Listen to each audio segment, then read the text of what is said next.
Welcome to This Week in Missouri Politics. 1 week left in the Missouri General Assembly, and we are joined by the man that every single piece of legislation will have to flow through, House Majority Floor Leader Alex Riley. Thank you for joining This Week in Missouri Politics. Thank you for having me. Great to be back. So you met the deadline.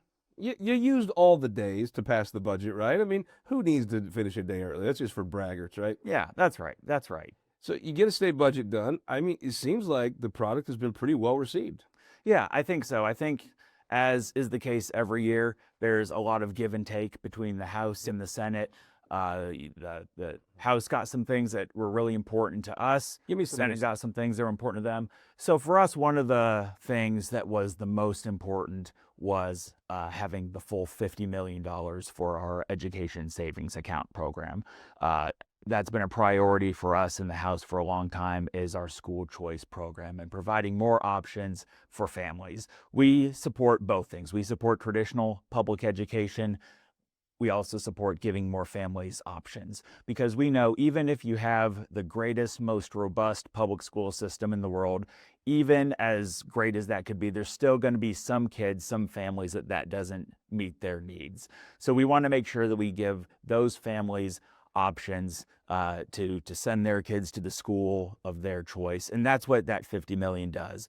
So at the same time, we also support our traditional public schools, because we know that the vast majority of our state's kids are going to be in a traditional public school. And for our state to do as well as we want it to do, for our kids, our students to do as well as we need them to do for their futures, we have to have a robust public school system too. And this budget strikes that balance. It provides record investments into our traditional public school system, while also providing unprecedented opportunities for kids that need something different. It also feels like if there's a shortfall, the governor might cut out of one of those two pots. Probably not the pot you care about, right? Yeah, I think Governor Kehoe has made clear where his priorities are and what he intends to do. In a way, though, it feels like in the 27 session, when you'll be speaker, it feels like that's when you're really going to address how schools are funded in the state on a very broad scale.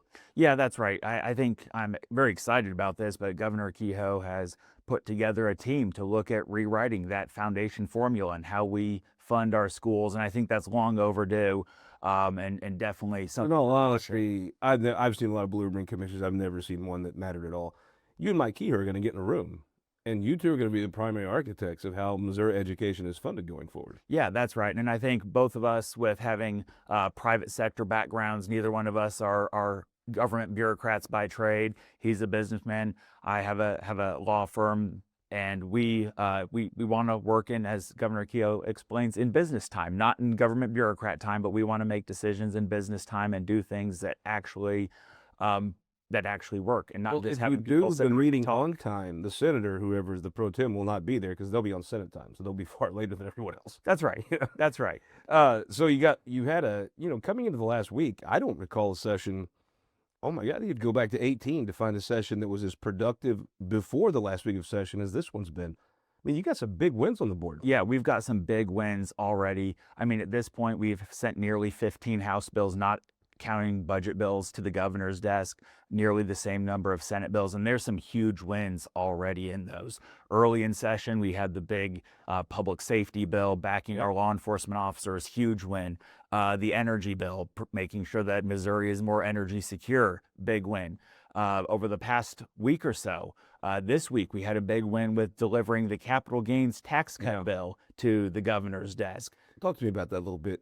It is an innovative idea. I mean, I've asked a few people sitting in that chair, the tax rates from 6 going down to 4, and there's been a lot of promises about what this would do.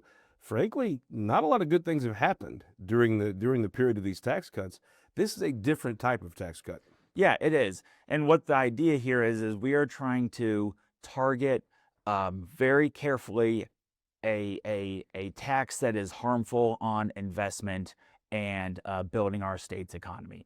And that's what this is designed to do with eliminating it, is to give our state economy a real shot in the arm by signaling both to Missourians who are already here, as well as folks around the country, that Missouri is open for business, that we are doing cool, innovative things here where we want people to invest. We want people to create, we want to reward that labor and that creation rather than penalize it and tax it. And that's what this bill does, is it sets us apart from a lot of states around the country as a state that's really doing pro-business things to spur that economic development. It is an innovative way. And I think there's almost unquestionably, you'll see money come off the sidelines, it's even in the short term, and circulate through the economy. Yeah, absolutely. We've heard from folks around the country, around the state already that have talked about that. Moving forward, also the economic issue. I would assume the best way you could go to Springfield in 2 weeks, back home to your constituents, and explain to them why you spent so much time crafting a St. Louis crime bill was because, frankly, if St. Louis does well, which it's going to have to control crime to do so, your constituents do better. Yeah, 100%.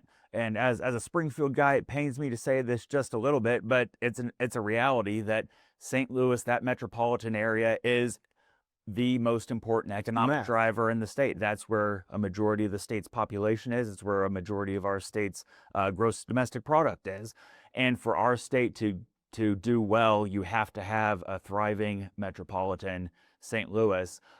So when St. Louis does well, that has carryover effects for the entire rest of the state. It does. I mean, Springfield may even probably does put in more than it takes out. Places like where I'm from, let's be honest, we don't like to admit it, but if you're going to lay a mile of road, you're going to put a water system in. If the state spends money, St. Louis pays part of that freight. Yeah, that's right. That's right. So we have to have a thriving St. Louis in addition to everywhere else in the state. I think another almost underrated thing is the energy bill. Missouri is going to start producing more energy, and because it's not going to be long until this state is underproducing what we consume in energy. I thought it was a big, the kind of thing that politicians today get dinged for is not having the foresight, not wanting to put the work in to do big things. This is a big thing. It's a huge thing. It's a huge thing. And we have more and more demand coming online all the time. And that's a good thing. That says that we have economic development here, that we have new businesses coming online, that we have manufacturing centers. All of those types of things require more energy. But the problem is, over the past 10 years or so, because of decisions that the federal government has made, they're shutting down a lot of our current power production. And unless we as a state take some steps to replace that production that's being shut down at the federal level, we're going to be in a real bind here in the next few years. So that was a real goal of that big energy bill, was to get some more power production online here in Missouri to, one, make sure that our needs here are met, but two, if we have extra capacity, that could be exported to other places and provide more economic opportunity around the country. But there will be a lot of side benefit for us here in Missouri for that. So what's important to your caucus going into this last week of session? So over this next week of session, we've got some big things that we still want to get done. We've notched some big wins, but there's some big things that we still need to do. So as House Republicans, we have made protecting our small business owners a real priority this year. And as part of that, we wanted to address a really harmful thing that happened last November at the ballot box with some really new onerous regulations and requirements that are going to be imposed, or that are now being imposed on our businesses. And it's going to hit our small business community the worst. And we've been hearing over the course of session from small business owners all around the state that, hey, if this thing is allowed to remain in effect, we're going to have to start laying people off. Yeah. We may end up going out of business. Those small guys have really, really tight margins. They aren't just flush with cash where they can throw a lot of cash into extra benefits and things like new that. Businesses. And we want same new way. businesses. They're drying these things up. Exactly right. So with this measure, with Proposition A that's now in effect, the result of that is not going to be what the proponents claimed, which is it's going to help all these workers. It's actually going to be the reverse, because you're going to have businesses that are going to have to lay workers off, and you're going to have businesses that go out of business. So rather, you're going to result in people not working and not having jobs. So doesn't matter what the minimum wage is if you're fired. That's right. Exactly right. The real minimum wage, as my friend Curtis Trent says, is zero. Because if you don't have a job, you don't make anything. So what we want to do, what we passed out of the House earlier this session, is a measure that would provide significant relief to our small businesses here in the state. And that has been sitting over in the Senate for a while. They've been working very hard on it. Senator O'Loughlin, Senator Lugelmeyer have been working hard. And we want to make sure that gets done in this last. From the Federalist Society on the right to the groups that funded Prop A on the left, I see a lot of our state's problems as out-of-state folks sticking their nose into our business. Yeah, absolutely right. And I think we saw that with Proposition A, with the millions of dollars that came in from out-of-state special interests to fund that. And You now saw we're what our trying attorney general had to fight through on the right. I mean, I think a big problem is that, but I can't let you go without asking about an issue that I know folks are going to care about, the abortion issue. Yes. I know there's proposals out there to put something on the ballot. Is there a discussion with the Senate about how you're going to approach this year? That's right. So that's another thing that we passed out of the House earlier in session, is a new question to put in front of the voters. There's been a lot of information about, oh, this is the legislature trying to override the will of the people. That is false. We cannot do that because this is a provision that is now in the Constitution. All we can do as a legislature is put another question, a different question in front of the ballot for the voters to consider. So that's what we've done, is put something. We know that Missourians are not as pro-abortion as Amendment 3. That is one of the most radical pro-abortion laws in the country. They weren't as pro-life as the old law, though. And I will grant you that, and I think that's true. So what we have done is we recognize, we've heard from our constituents, we've heard from the state that there are certain things that they want. We know they want certain exceptions. We know that there are other things that they want. Yet we also know that they don't want Wild West, unfettered access to abortion up until the last moment right before birth, which is what is currently allowed under the law. And with all the Planned Parenthood lawsuits to strike down all the health and safety regulations, that puts people in our state at real risk. So what we have tried to do is craft a measure that we think, that we hope more accurately reflects where Missourians are. Do you have an understanding with the Senate that you'll get it done? We are hopeful. We are hopeful. Well, once it's on the ballot, you'll come back here on This Week in Missouri Politics and talk all things about it. And we're coming to Springfield this fall. Excellent. Maybe we can will your time when we get down there. You got it. We'll be right back with our opinion maker panel. Full group of folks join us right after this. For more than a century, the St. Louis Carpenters Union has shaped our communities. Through trusted alliances, we deliver skilled professional craftspeople while our business partners provide the kind of quality jobs that keep our economy humming. It's a blueprint that has worked since 1882.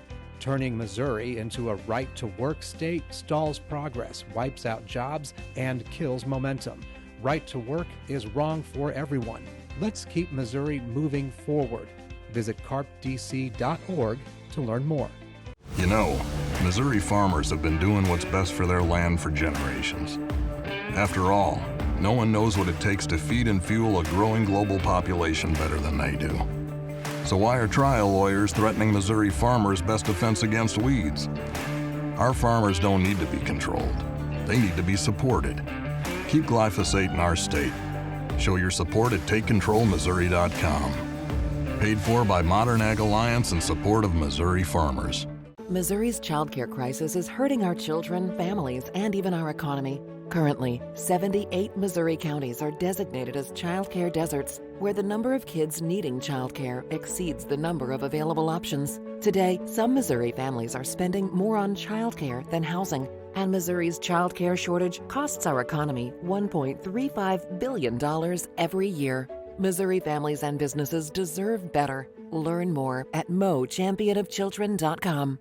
Some politicians claim cockfighting is a proud tradition, but is it really something to be proud of? Cockfighting isn't just cruel to animals, it's cruel to humans. It's linked to organized criminal activity, illegal gambling, even drug trafficking. Leading law enforcement and Christian groups have spoken out and are urging a stop to the violence. But some politicians want to give cockfighters a pass. Keep cockfighting out of our state.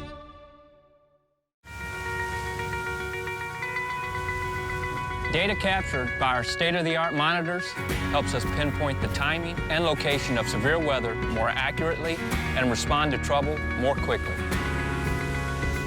Ameren, Missouri's investment in smart technologies like this is one way we're improving reliability and restoring power faster than ever. Responding to trouble before trouble hits. That's energy at work. Ameren, Missouri. Welcome back to This Week in Missouri Politics, opinion maker panel time. First time on the show, Kit Jamison. Welcome to This Week in Missouri Politics. Pleased to be here. Where are you from? Gladstone, Missouri. Represent District 15. That's about 20 minutes north of downtown Kansas City.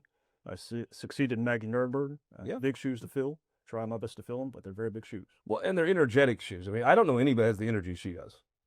Very energetic, and we're lucky to have her to represent Clay County in the Senate. She does a great job. The toast of Springfield, Stephanie Hein, thank you so much for making the time. Thank you. Thanks. For Chad Perkins, the melodic baritone of the great Northeast, thank you for making the time, sir. Always a pleasure. And Willard Haley, I appreciate it, sir. Budget week this week, right? Yes. Budget has been the top of our agenda, and I really am confident that we're going to come up with a good budget for Missouri, something that will benefit the citizens. And I'd say it's been a great week for getting the things accomplished, and I look forward to our end results. All right, so take me behind the scenes a little bit. You had a House caucus that was really fired up, playing some Tom Petty, I guess, and what did you not want to back down from? We have a House proposes conservative budget with some reserves at the end, and once it came through the Senate, they added over $2 billion onto it, and we were looking at the Senate's version of deficit spending from our revenue, and so we wanted to hold true to our promise to be conservative and still fund the essential things, but make sure that we don't get ourselves in trouble in the future. If we overspend now and we have some tax cuts, we could be looking at some bleak years down the road 4 or 5 years from now, and we want to make sure we leave the state in good shape. So break down though. I mean, is it a conservative budget, right? Is it conservative to fund the budget state for 9 months and then come back and do a supplemental? Last time they had a conservative budget, which was on the largest supplemental in the history of the state. I mean, it's pretty much the same money. It's just, do you break it up and you do it piecemeal, or you just do a regular working budget? I understand your point. I still think that the responsible thing to do is to err on the side of caution. Yeah, I think we'll come out with a good budget in the end. I mean, so far I've been pleased with what I've seen, and what, the actions that they took last night were positive. I would definitely support those. And look, last year we trimmed a little bit too much in some of those areas, like Medicaid, and we had to come back and get that supplemental. I don't know that we'll have to do that again, but I will say I'll give the House chairman credit. He got that supplemental through fast this year, and so we were able to keep on moving in our operations. And he was not the chair when the deficient budget was passed. He wasn't. And so we were able to get that supplemental in quickly. And if you can do that, maybe you do run with a more conservative budget and come in with a supplemental. There's a couple of ways that you were doing. If you owned a business and it was your business, would you fund it for 9 months and say, we'll see what happens? Or would you just do a workable annual budget? Most businesses also go in and readjust their budget on a quarterly basis. Most don't just stick to one budget and say, well, that's it. You are continually adjusting your budget as you go through the year, and you see what the market might do, what changes might be happening with tariffs or anything like that. So, but most business budgets are somewhat flexible, unlike the state. What do you think? Well, first off, I think this show is going to air on Mother's Day, so I'd be remiss to not say everybody Mother's Day, especially my wife, who's the best mother out there.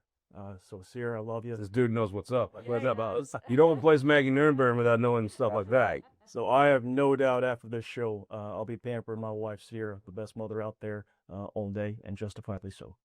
And the Speaker Pro Tem is correct. There's a deadline, 6 p.m. this Friday. Article 3, Section 25 of the Missouri Constitution, I believe, sets that deadline. The first Friday after the first Monday in the month of May of each year. I'm strongly confident and hopefully that we're going to meet that deadline. Nobody wants a special session. I believe special session, the governor has the authority pursuant to Article 4, Section 9 to call a special session. Hopefully that's not needed. But the budget, all shout outs to the budget members. I believe you're on the budget, especially Chairman Deaton and Ranking Member Faughn. They did an excellent job from the House side thus far to producing a competent budget. And shout out to the Chairman Deaton and the Republican side with respect to the budget. From what I hear, I'm not on the budget committee, but we've been very included in that process, and it's greatly appreciated. The budget, one of the major concerns is funding the education formula. And I believe we have a sacred solemn constitutional duty to educate our children. Democrats, we believe we should fulfill that moral obligation to educate our children. And I hope, and I think we did last night, fully fund the education formula. Ted, last year you all passed an education bill that basically broke that formula. That formula is no longer sustainable. The same people that broke it are now like, oh, no, we can't get rid of the formula. Well, you broke it. Of course you do. Isn't all this just on this education front?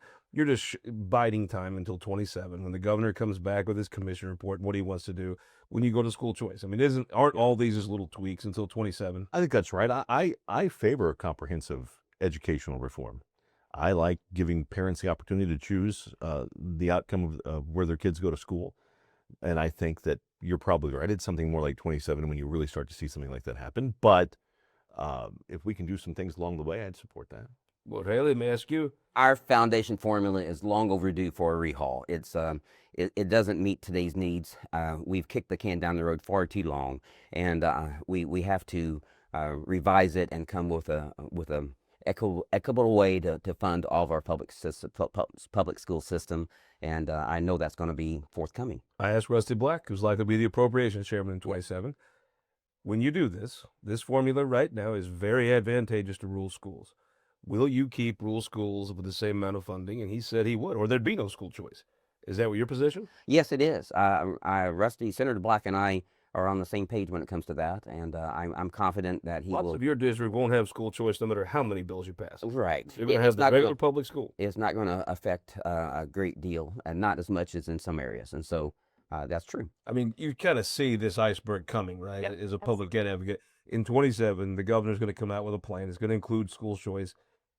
I just don't know how you fight that idea anymore.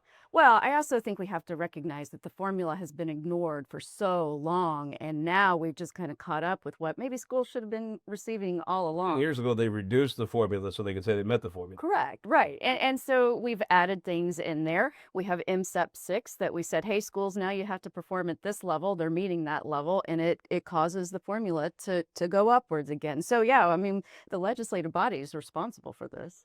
Again, the legislature breaks it and then says, oh, we got That's right. This is what a disaster. That's I what can't we- believe this. All right, Chad Perkins, big day for you. Tax cut, you got it sent to the governor's desk, capital gains tax cut, kind of an innovative look at a way to cut taxes to spur economic development.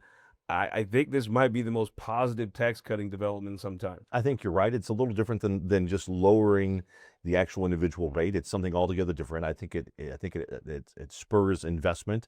I will say that I think I've learned through this process, and the longer I'm here, the more I learn this. You don't pass bills in April and May. You pass them back in October when you start looking at groundwork to make it happen. Does this have a chance? I mean, look, the income tax, there's a scoreboard. The income tax cuts are not spurring growth in this state. Right. Maybe this does. I don't know that it does. I mean, this was not something that my Chamber of Commerce said, come on, let's get this capital gains, cut in place. That was not what they asked for. They asked me for, can you help us with childcare? Can you help me with infrastructure? Happy to do that, but we have to have resources at the state level to be able to do that. So I don't know if we'll see. At this point, it's passed. So I hope, right? I hope that it's effective and does what it needs to do. And I will say there are good things in that bill. Right? There was diaper tax, there was the pink tax elimination. I mean, there were some good things in that bill, but for me, there was just still that imbalance that I couldn't get across. I think it's a good point. Representative Haley brought up looking at bleak budget years going forward. Well, one thing you might not do if you really think there's going to be bleak budget years is cut your revenue again. They're going to be bleaker on the revenue side because of this. That's right. Unless, Chad, do you really think this does so well it turns the ship? I think it has the potential. I think it's certainly a start to it. As you were pointing out before, and I think, by the way, when he points out that 55%, 65% goes to people making over $500,000, then 35% goes to people making less than that, right? And people making over 500,000 people employ people. Yeah. And they will put more people to work. Every time I've ever got a job, it's somebody richer than me, right? That's exactly right. Let's talk about Prop A. Well, these Washington people, whether it's the Federalist Society on the right or these Washington groups and liberal groups on the left, this was done to color this state in by people from Washington. It was done to us, not for us.